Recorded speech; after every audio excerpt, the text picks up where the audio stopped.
Hi guys, I'm Jon-Mark Wiltshire. I'm a wedding photographer in town here. Been doing this for about 10 years. And yeah, we're going to talk a little bit about what to do when you screw up and how to reduce those screw-ups in the future. So we're going to just share a few things here, and then we're going to move into a Q&A if anybody wants to share or ask questions. It's nice to see a few other guys in the crowd here. It's kind of rare at these wedding industry events. Yeah, be really loud and proud. I can hear you. Yeah, it's great. Okay, so we're going to talk about a little bit about a book that a lot of you may have heard of called How to Win Friends and Influence People. And Dale Carnegie has a ton of kind of foundational principles that apply to these kinds of situations really well. So we're just going to read through some of the things that he talks about in his book, and then Kelsey's going to show us how that can be applied pretty directly into a really nice email template that you should all take pictures of with your phone. Okay. So, the screw up happens. Who's had a screw up? Who's had like a really bad screw up? Just kind of medium screw ups. I've kind of had medium screw ups. Like, I don't think my stories are as sweet as Kelsey's are. She does things in a spectacular way, so I think when she screws up, they're more spectacular.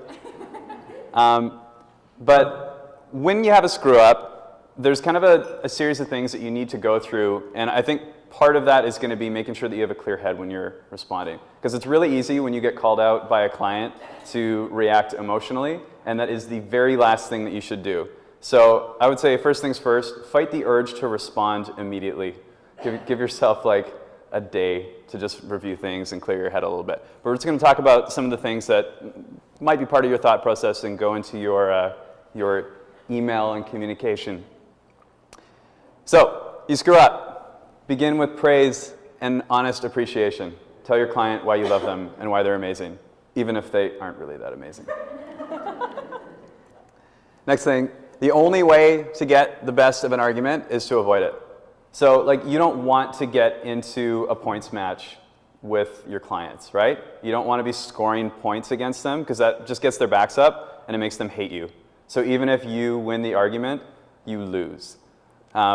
I'm totally guilty of this. I love a good debate. And so I just want to score points like all the time. And I have to fight myself whenever these sorts of things do come up.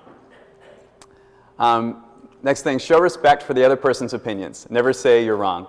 Kind of ties into that last one, right? Don't score points. If you are wrong, this one's really big. Admit it quickly and emphatically.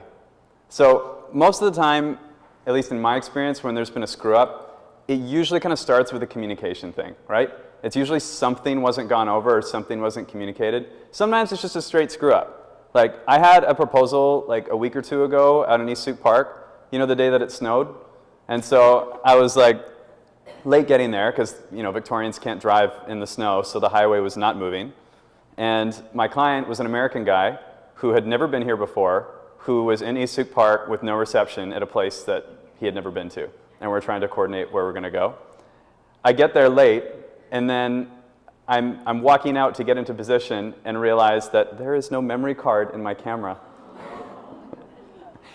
His fiance or girlfriend does not know who I am. I'm just some weird guy who like decides to be the only other car in the snowy parking lot in East Sioux Park. And so I've already walked out there with my stuff, and so I sprint back all the way from the forest back to the parking lot. And the guy sees me and just pretends that I'm this nice stranger, and he's like, hello, and I'm like, and I'm sprinting breathlessly to my car. And thankfully, the guy covered for me, and he like extended his walk and sauntered a little bit. But that's an example of just like, that is a straight screw up on my part, right? Like, this is a newbie mistake. I've been doing this for like 10 years. I can't believe that I did that. But it's this time of year where you're not shooting as much, or whatever it is that you do, if you're not planning as much, or you're not doing as many things, and you're just like those little procedural things. So in a case like that, if you are wrong, admit it quickly and emphatically. Don't be afraid to say, I was wrong. Okay? A lot of people will say, if you admit that you're wrong, then it just like, it gives them points against you or leeway against you. Like a lot of my American friends that I've talked to about this, they're like, it could give them grounds for a lawsuit, right? It's like this totally different thing. How many people here have ever been taken to court over a business-related thing? Look around. Feel good about that.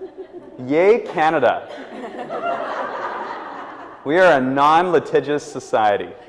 Feel good about that. Okay, so next point. Talk about your own mistakes before criticizing the other person. Again, we're just kind of driving this home, aren't we? Don't score points. Don't score points. So talk about your own mistakes and acknowledge them. Call attention to people's mistakes indirectly. So if you can acknowledge ways that communication could have been better without saying this is the whole reason for the screw up, admit your screw up, and then do a client screw up sandwich, right? You know, your screw up is the bread, their screw up is the bologna. Does anybody still eat bologna? Anyways, call attention to their mistakes indirectly. So don't be like, hey, you, okay, do we have to be like PG here? Okay. Be like, you know, don't say like you fucked up, or however it is that you want to communicate things. Just, if you're going to call them out, make sure it's done in a nice sandwich, okay?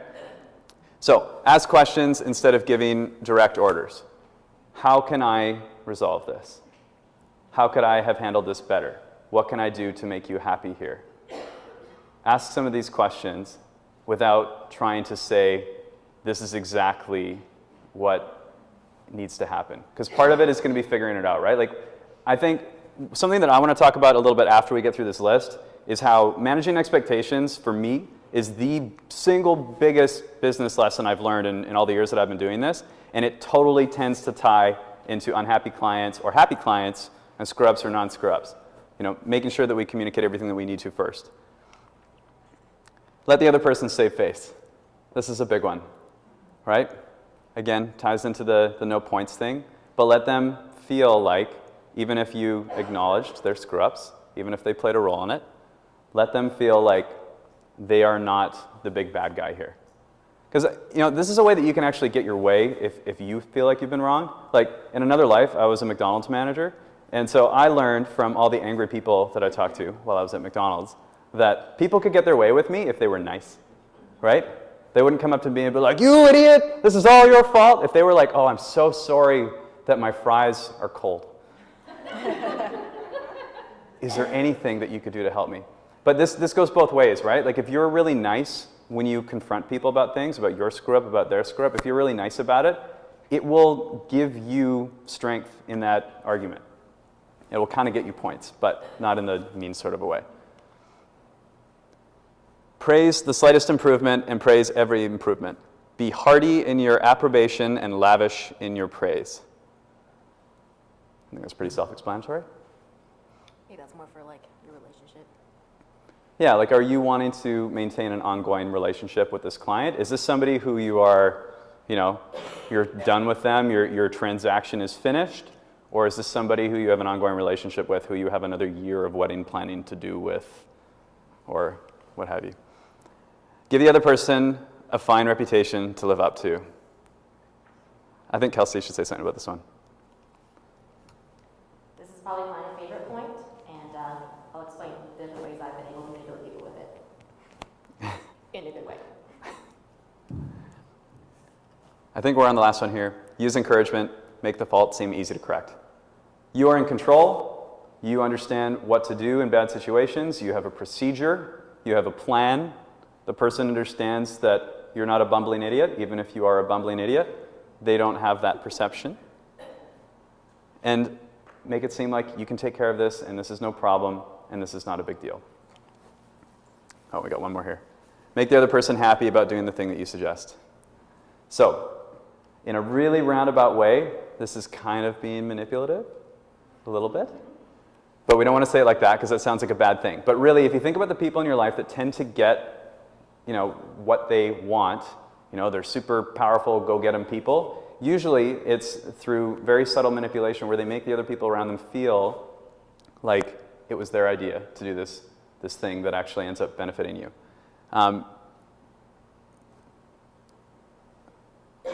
Whatever it is that you suggest in that situation, make sure that you bring it back to them and how this helps them. And this was the thing that they could have suggested even if they didn't suggest it. But make it so, again, so it's not about you scoring points versus them. It's that they got what they want, but you kind of led the ship to end up where you wanted it to go. You know, somebody comes to you and they're asking for like a full refund or something like that, whatever it is, the service that you provide. That's generally, I think, the last thing that most of us want to be giving out. And sometimes there are legitimate calls for maybe a refund or a credit or something gets replaced or redone, maybe. But if you can steer that ship to end up in the place that loses you the least, and then you can build out a procedure to help you in the business moving forward, then it's still a net positive. And that's kind of my big sort of takeaway and my big point on dealing with conflict and dealing with unhappy clients and this sort of thing.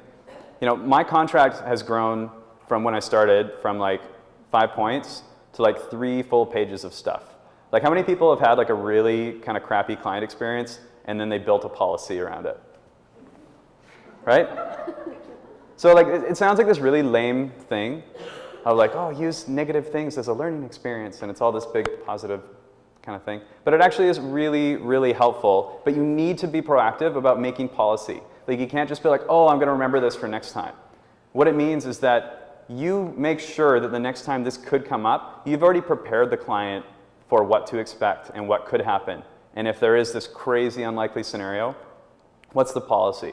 Because maybe there's a policy that protects you more as a business owner, but if that's laid out beforehand, then it doesn't seem like you're just grasping at straws to try to protect yourself when the bad thing happens, right?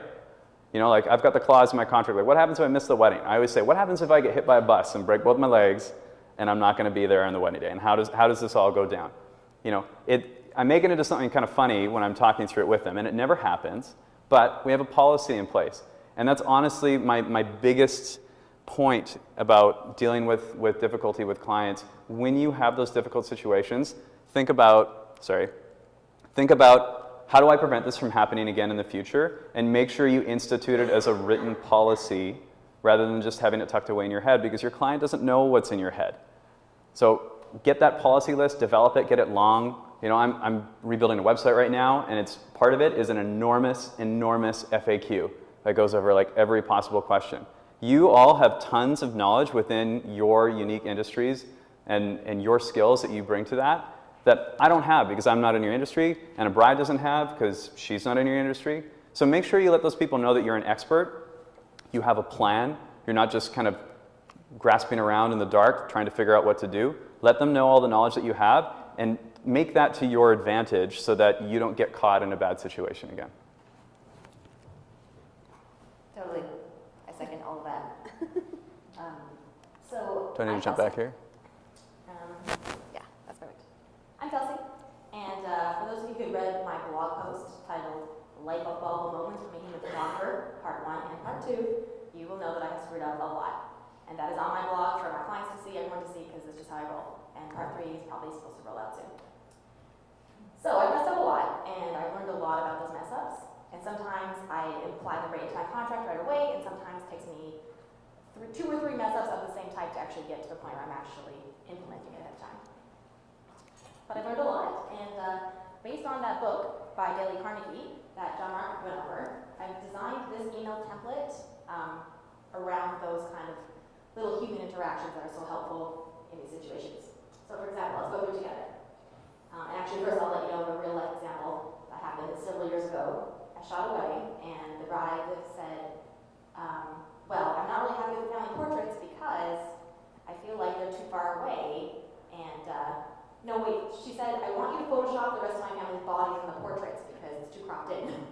And I said, well, that's not possible, and I chose to like get closer on those portraits because there was a lot of people involved, and I didn't want to see just the tiny little heads and their whole bodies. So, with that in mind, name. Obviously, you want to fill in the orange with your own stuff. So it would say, bride, thank you so much for bringing your concerns to my attention. I know that it takes courage to confide when results are unexpected for you, and I really appreciate your honesty and investment in my business in order to serve you better. So that's that praise and affirmation, because it does take courage for someone to say they're unsatisfied with something. Even if they do it all the time, chances are they hired you because they look up to you and they want to work with you and maybe even be your friend. So for them to say like, hey, I'm a little bit unsatisfied, is kind of a big deal to them. So that's really great. And in all honesty, it does come back to you as a business owner to see like, okay, well, it begins and ends with me. So where did I go wrong? What could I have done? And at this point, what's next for me to do? aside from look at this as a learning opportunity, and to communicate that to your client. I'm sorry to hear that. Copy and paste here what they said. So if they said, hey, I'm feeling unsatisfied with the family portraits, I told you that that was really important to me, and my family doesn't get together that often, I feel scared that we're not going to have another opportunity, boom, highlight, paste that right here. Because most times when people complain, and we're all guilty of this, we want to just feel heard. So when someone repeats back to you exactly what you're trying to communicate, that person is automatically going to be diffused and able to perceive what comes next. I understand this led you to feel copy and paste. You are right.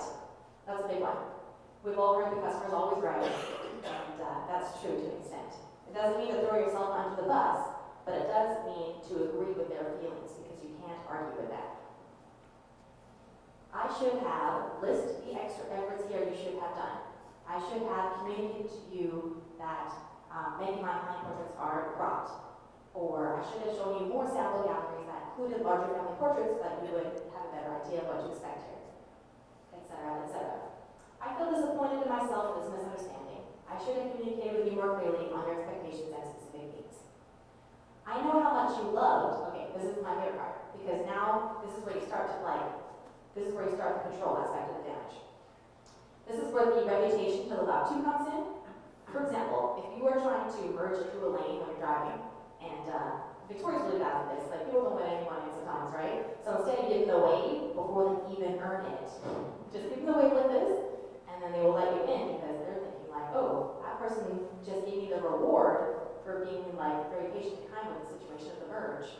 So therefore I'm going to do it because now that person thinks that I'm a nice person in the situation and I can't back down from that. So I know how much you loved the photos of you and your sister getting ready that morning and how much you adored this photo on the slideshow that you saw. Remind them of why they picked you and the things that you did right. And there is a place to receive that at this point because you agree with their feelings, you get back to them about how they feel, etc. So this is where you start to rebuild. We shall rebuild. And how much you appreciate that I listed bonuses or concessions you made for them. So, you know, I gave you a discount on the travel fee because I was able to get another shoot on the mainland during that weekend, etc. I didn't charge for any overtime. Anything that you did that you kind of went above and beyond for, here's your chance to put that in there. If you are able to list any applicable mistakes they made on their part as a kind reminder that it often takes two, then I would have been able to serve you better. So this is allowing them to pointing out directly their mistakes and allowing them to see that it's a back and forth situation. So maybe in this case I might have said, hey, if you would have told me that it's really important for you to get a full body in of everybody, then that would have been very helpful.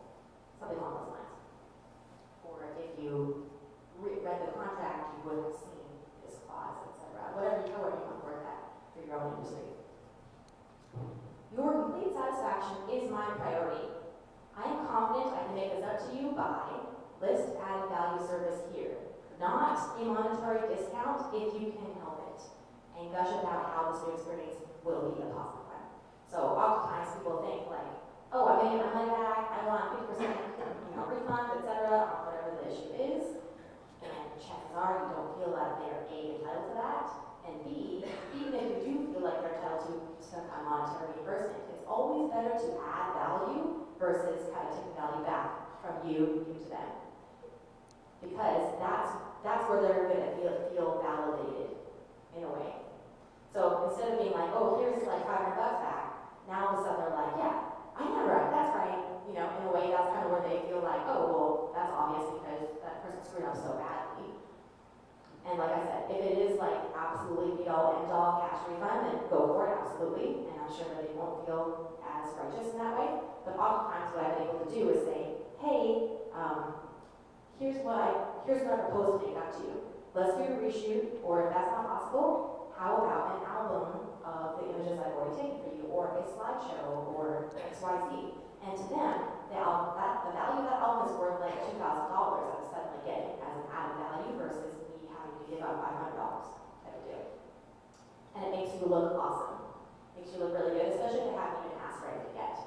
So with this email, when I respond to a crisis, even if they're not saying like, I want something they're kind of implying that they're looking for me to get something up, but they might not expect me to offer a free reshoot, etc. And I did a headshot recently. We did it outside, and she really loved the location, but when she got the photos back, she's like, hey, I think I made a mistake. I should have done this in the summer because I really don't like these like January for my rent. And she was willing to pay for a full second shoot, but I said, hey, you know what, let's just go to my studio, it's on the house. And that's just something I can do that's unexpected and kind of be all end all, fixing all the issues with that. Also, gush about how this new experience will be a positive way. Be like, yeah, now that we have more time for this reshoot, we can get some amazing family portraits with a golden hour, we can go to a mountaintop, and spin it to you like, oh, it's a good thing this happened because now you get all this cool stuff. Let me know your thoughts. I'm happy to follow up with a coffee date or phone call when it works for you. Cheers, your name. And that brings me to my next point about the phone call. So we've all been there, I'm sure. I've been there a couple times, for sure, where something happens and I know it's my fault, and I feel like I just want to wallow in my filth for a week, and I feel like, oh, this is so bad, and I can't recover from this. And the last thing I want to do is get the phone and talk to the person. But when it comes down to it, there's so much nonverbal communication that's happening. Talking on the phone is extremely, extremely important to diffuse the situation. That being said, I have found that sending an email first, just to kind of like let them know where you're coming from, they can digest that for 24 hours, they can talk to their spouse about it, then they will get back to you and say, this day at this time works for us to chat on the phone. If they don't get back to you within a few days, you can either send a follow-up email, or at that point I would recommend calling them. But for me, I like to do an initial written email so they know kind of where I'm at, so they're not like kind of like backed up when I call them thinking that I'm going to get upset with them or something. That is really helpful. So, to finalize, it's a shit sandwich. You start with the fluffy bits like, oh, I hear you, you're right, absolutely. You put the shit in the middle, well, like I did X, Y, Z, and you could have done X, Y, Z, and then you end with the fluffy bits. Here's what I need to make up to you. That works every time. This is great for your like everyday relationship as well. Your success in life is measured by the amount of difficult conversations you're willing to have. Cool. So we don't have time for stories, but maybe some Q&A. Does anyone have any questions about controlling damage? Can we hear the story? That's my question. There's so many stories. this is actually a presentation I made for like 2-hour talk about all my mistakes. So we don't have time for that today. Question in the back. I don't have a question, I just have a comment. I thought it was like solid, you guys. That was really great information. So thank you. Hey, you are welcome. And I will post this template. And I'm not kidding you guys. I made this template based on an issue that I had with a client, and then I saved it as a canned response, exactly like this. And I have used that canned response several times. And it works like a charm. This is magic for you. Something you want to say? Don't know if I have much else to add other than that. I totally recognize that there are some people that you will never make happy. And we all need to be aware of that, and don't beat yourself up over things. Chelsea and I are making eye contact right now because we both worked together on one of these clients this past year. And you do your best with it, and you can follow this template, this program, you can manage all the expectations, and sometimes you just won't win. And you do your best with that. I think what Kelsey said about adding value back, like if you can add more services in rather than refunds, I think that's going to go a long way because you have the potential to impress them, plus it's not money out of pocket to you. So keep that in mind. But generally speaking, I think most things can be, what's the word? Mitigated? Diffused? Yeah. Mitigated, that was Yeah, nice. one more thing to Yeah. say. All right, you want to start? I'll leave you with this one tidbit based on what Jon-Mark said about not being able to make everyone happy. I had one such client several years ago. Let's just say that she yelled at me in the restaurant for like an hour, and I literally did not deserve it at all. So I had to shut the computer on her hand, and I said, this conversation is over. And then next step is I won the credit card dispute twice. Boom.